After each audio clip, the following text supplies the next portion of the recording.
Ya, halo followers, welcome back di Tiang Jauh, podcast bola untuk semua dari Pop Wonder Radio. Gila, seru banget ya game week kemarin ya, ada banyak kejutan dan gue gak cuman bilang itu gara-gara gue fans MU.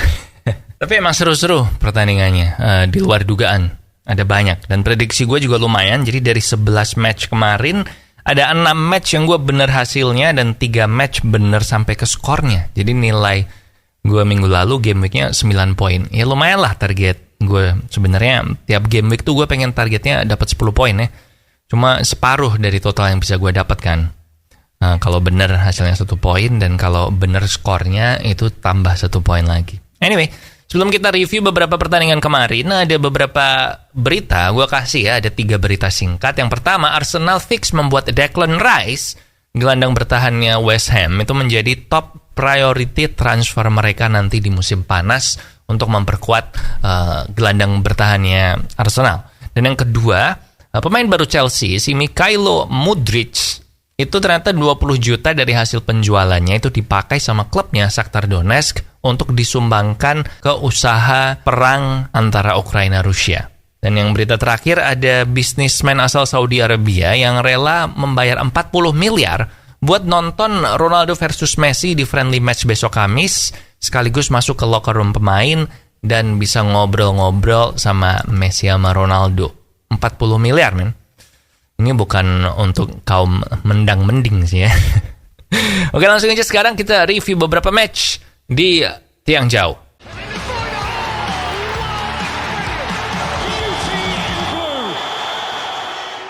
Tottenham Arsenal, 2-0 untuk Arsenal. Tentu semua tahu lah kalau Mykhailo Mudryk ini sebenarnya rumornya itu mau ke Arsenal sebelum akhirnya ditikung di terakhir-terakhir sama Chelsea ya. Persis sama kasusnya kayak Joao Felix. Banyak orang yang menyangka Joao Felix ini bakal ke MU. Terus tiba-tiba ditikung Chelsea di menit-menit terakhir. Nah, menurut gue sebenarnya make sense sih kalau Arsenal ini nggak mau ngebayar 100 juta euro buat si Mudryk ini. Soalnya dia tuh kayaknya nggak bakal first team juga kan sekarang. Kayak lu lihat deh, ada Saka sama Martinelli nih Arsenal yang boleh dibilang saat ini adalah salah 2 dari winger terbaik di EPL. Gue bilang nggak worth it sih bayar segitu plus kasih gaji tinggi yang bisa bikin iri kan. Dan untuk orang yang belum tentu first team juga. Dan menurut gue uangnya lebih mending dicari buat beli striker pelapis. Karena Jesus ini kabarnya akan sedikit tertunda kesembuhannya dia dari cedera. Dan walaupun sekarang so far masih oke ya, ada Nketiah, tapi kan ini skuad Arsenal mulai menipis, kemudian jadwal juga makin ketat. Takutnya nanti kalau kecapean atau cedera, ya kan? Lah, kenapa gue nggak ngomongin review pertandingan ya? Ya sebenarnya nggak perlu sih, soalnya Spursnya jelek man. Odegaardnya mantap, and bedanya Arsenal sekarang 8 poin sama City, masih jauh sih musim ini, tetapi gue udah bisa dengan yakin sekarang bilang kalau Arsenal ini calon juara. Kemudian next ada Man United 2-1 melawan Man City. Kedengeran nggak suara arogansi GGMU? Memang ya fans MU itu identik dengan arogansi gak sih? Kesombongan. Nggak cuma fansnya, bahkan admin sosmednya juga gitu. Tapi ya udah, terlepas dari itu, kemarin Man City memasukkan Jack Grealish, pemain seharga 100 juta pound sterling dari bangku cadangan untuk merubah pertandingan, dan dia berhasil dengan mencetak gol pertama. Sementara MU memasukkan Alejandro Garnacho, pemain seharga 420 ribu pounds, dan hasilnya assist penentu kemenangan. Jadi apa maksudnya? Enggak ada, gue cuma ngomong aja. Udah banyak ya yang bahas tentang Bruno, tentang Rashford, itu offside atau onside. Rashford mencetak gol 9 pertandingan beruntun di Old Trafford. Tapi gue mau kasih special mention buat Garnacho sih, karena menurut gue keren banget nih si Garnacho ini. Yang di awal musim kan dia sempat gak pernah dimainin tuh, karena dia dihukum sama Ten Hag. Gara-gara dia itu sering bangun kesiangan, sering telat lah datang meeting segala macam. Profesionalismenya itu dipertanyakan. Nah sekarang setelah improve, dikasih kesempatan, dan dia berulang kali mainnya bagus man kalau tiap kali dimainin. Dengar-dengar dia nanti di akhir musim juga akan ditawari perpanjangan kontrak sama MU. Gue seneng sih lihat MU ini masih menghasilkan pemain-pemain muda berbakat kayak Garnacho gitu ya. Coba Greenwood nggak kasus, kayaknya bakal lebih serem lagi nih lini depannya MU. Nah, kok nggak review lagi? Oke, review nih, review beneran. Review gue City ini perlu dibenahi mentalnya sih, karena sering banget kan mereka tuh setelah kebobol pertama, kebobol 1 gol, terus nggak berapa lama kebobol lagi, men. Udah kayak gitu waktu lawan Madrid, kayak gitu waktu lawan Spurs, terus ini sekarang waktu lawan MU juga keulang lagi. Itu aja sih. Kalau lo penasaran offside apa enggak, cek ke Twitter ya, gue lupa yang ngebahas. Kalau nggak ada flanker, ruang taktik, pokoknya antara dua Twitter itu tuh ngebahas peraturan offside-nya kemarin. Kenapa sih golnya Bruno itu nggak offside?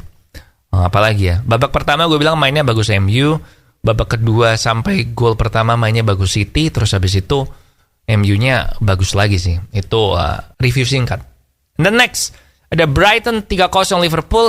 Lo tau gak sih, lama-lama tuh gue makin ngerasa kalau jangan-jangan yang bagus tuh Brighton-nya, bukan Graham Potter.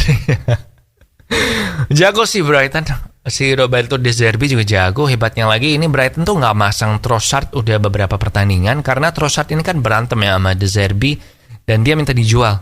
Jadi ini Brighton tanpa Trossard, yang banyak yang bilang best playernya, itu tetap bagus, men.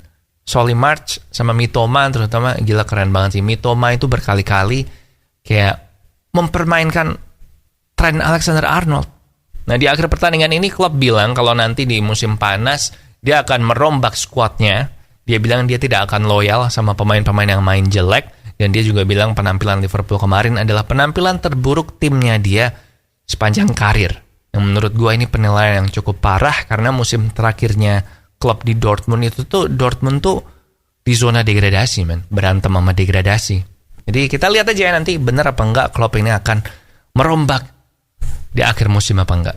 Gue bilang Liverpool yang paling perlu dirombak lini tengahnya sih. Soalnya jelek banget, bolong-bolong gitu, dan karena lini tengahnya jelek, itu bikin lini belakangnya jadi kelihatan tambah jelek juga. Dan apa lagi ya? Oke, gue gabung 2 match terakhir ya. Soalnya gue mau komen soal kedua pelatih ini yang nasibnya mirip-mirip, yaitu West Ham yang kalah 1-0 sama Wolves, dan Leicester yang kalah 2-0 sama Nottingham Forest. Ini benar-benar peribahasa karena nila setitik rusak susu sebelangga itu lagi diuji. Karena David Moyes ini membawa West Ham terbang tinggi kan di 2-3 musim terakhir, masuk ke zona Eropa segala macam, dan musim ini West Ham ada di zona degradasi, peringkat 18, dan cuma menang selisih gol sama peringkat 19 dan 20. Jadi technically West Ham ini ada di dasar klasmen. Brendan Rodgers juga gitu, membawa Leicester juara FA Cup, lolos ke Europa League 2-3 tahun beruntun, punya peluang lolos ke UCL juga waktu itu. Tapi sekarang peringkat 15, cuma beda 2 poin dari zona degradasi atau dari peringkat bawah sendiri. Dan kaget ya, sama gue juga kaget. Coba ngomong soal kaget, lu coba lihat klasemen EPL ya sekarang. Sekarang ini lu lihat, lucu-lucu kan? Lucu-lucu tau posisinya. Menurut gue di antara Moyes sama Rodgers yang paling parah Moyes. Soalnya Moyes ini sebenarnya dikasih duit belanja ya di musim panas kemarin, sementara Rodgers itu nggak dikasih duit. Dan info terakhir, si Rodgers ini masih didukung sama pemiliknya, dan pemiliknya bilang kalau mereka akan beli pemain di bursa transfer Januari ini.